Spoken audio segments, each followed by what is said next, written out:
Hi friends, welcome to our channel. ఈరోజు recipe వచ్చేసి నేను పెసరపప్పుతో పప్పు చేయబోతున్నానండి. కమ్మగా ఉంటుంది, చాలా సింపుల్గా చేసుకోవచ్చు. ఎప్పుడు చేసుకునే కందిపప్పుతో కాకుండా ఇలా ఒకసారి ట్రై చేయండి. ఈ సమ్మర్లో బెస్ట్ రెసిపీ. మరి లెట్స్ స్టార్ట్ ది వీడియో. పెసరపప్పుని 2 times క్లీన్ చేసి ఇలా 15 minutes కానీ 30 minutes కానీ నానబెట్టి పెట్టుకోవాలి. పెసరపప్పుతో చేసే పప్పు చాలా టేస్టీగా ఉంటుంది, చాలా కమ్మగా కూడా ఉంటుందండి. ఎప్పుడు చేసుకునే కందిపప్పుతో కాకుండా ఒక్కసారి ఈ ప్రాసెస్లో ట్రై చేయండి. ఫస్ట్ అయితే ఇలా పెసరపప్పుని మంచిగా నానబెట్టి పెట్టుకున్నాం కదా. ఇందులో మీరు ఏ ఆకుకూర కాంబినేషన్తో అయినా చేసుకోవచ్చు. నేనైతే కోయ తోటకూరతో ఈ పప్పు చేస్తున్నాను అన్నమాట. తోటకూర వేసుకోవచ్చు, పాలకూర వేసుకోవచ్చు, కూరతో అయినా ఈ పప్పు టేస్ట్ అయితే యమ్మీగా ఉంటుంది. ఇందులోనే 2 టమోటాలు ఇలా కట్ చేసి వేసుకోండి. బాగా పండిన టమోటా అయితే పప్పుకు చాలా బాగుంటుంది.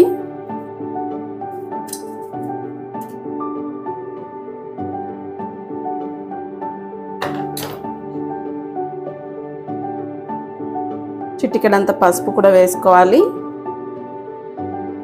కొద్దిగా చింతపండు, 5 to 6 వరకు వెల్లుల్లి వేస్తున్నాను. వెల్లుల్లి అనేది పప్పు మనం చేసుకునే క్వాంటిటీని బట్టి యాడ్ చేసుకోవచ్చు. అయితే పప్పులో మనకు వెల్లుల్లి ఫ్లేవర్ చాలా చాలా బాగుంటుందండి. ఇప్పుడు స్పైసీకి తగ్గట్లుగా పచ్చిమిరపకాయలు వేస్తున్నాను. ఇవి కొంచెం కారం తక్కువ ఉన్నాయండి, కొంచెం ఎక్కువగానే వేస్తున్నాను. ఈ పచ్చిమిర్చి బయట పెట్టేస్తాను అన్నమాట, బాగా పండిపోయి ఉన్నాయి. పండు మిర్చితోటి చేస్తున్నాను. తర్వాత నేను సరిపడా ఉప్పు ఒకేసారి వేసేస్తున్నాను.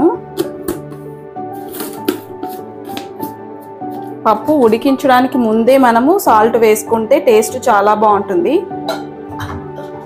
ఇప్పుడు మూత పెట్టేసి 3 to 4 విజిల్స్ వచ్చేంత వరకు కుక్ చేసుకోవాలి. 3 విజిల్స్ అయితే సరిపోతుందండి.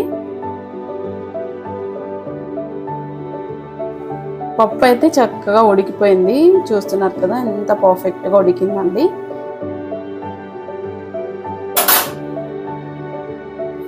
ఇప్పుడు ఈ పప్పు అంతా కూడా ఇలా పప్పు గుత్తితో చక్కగా రుద్దేసుకోవాలి. మనం రెగ్యులర్గా చేసుకునే కందిపప్పు కంటే కూడా ఈ పెసరపప్పు చాలా చాలా హెల్దీ అన్నమాట.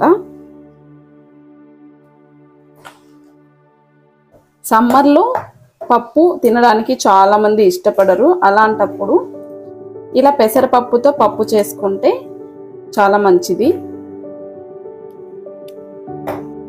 ఇలా పప్పు చక్కగా రుద్దేసుకొని ఇప్పుడు పోపు వేసుకుందామండి. ఇప్పుడు ప్యాన్ పెట్టేసి 2 లేదా 3 టేబుల్ స్పూన్ వరకు ఆయిల్ వేసుకోవాలి. ఇందులోనే ఆయిల్ వేడైన తర్వాత ఆవాలు,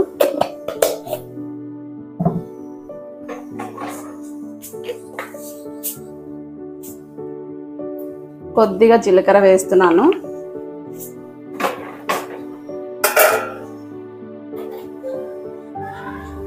ఇప్పుడు సన్నగా కట్ చేసిన ఆనియన్స్,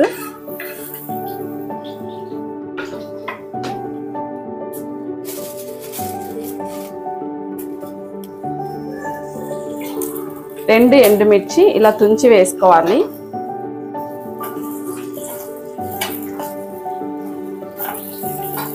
మీడియం ఫ్లేమ్లో పెట్టుకొని లైట్గా ఫ్రై చేసుకోవాలి.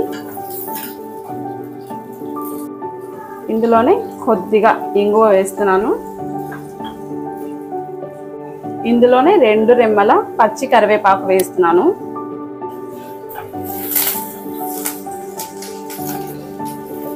ఆనియన్స్ మంచిగా బ్రౌన్ కలర్ వచ్చేంత వరకు ఫ్రై చేసుకోవాలి.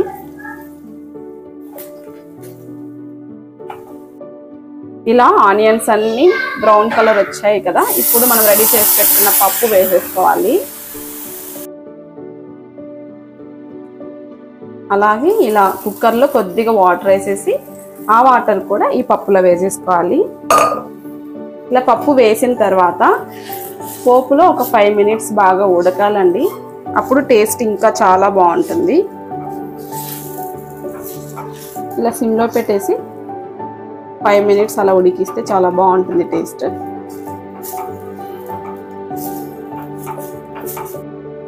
అంతే సింపుల్గా టేస్టీగా చేసుకొని పెసరపప్పు అయితే రెడీ అయిపోయిందండి. చాలా చాలా యమ్మీగా ఉంది, స్మెల్ అద్దరిపోతుంది.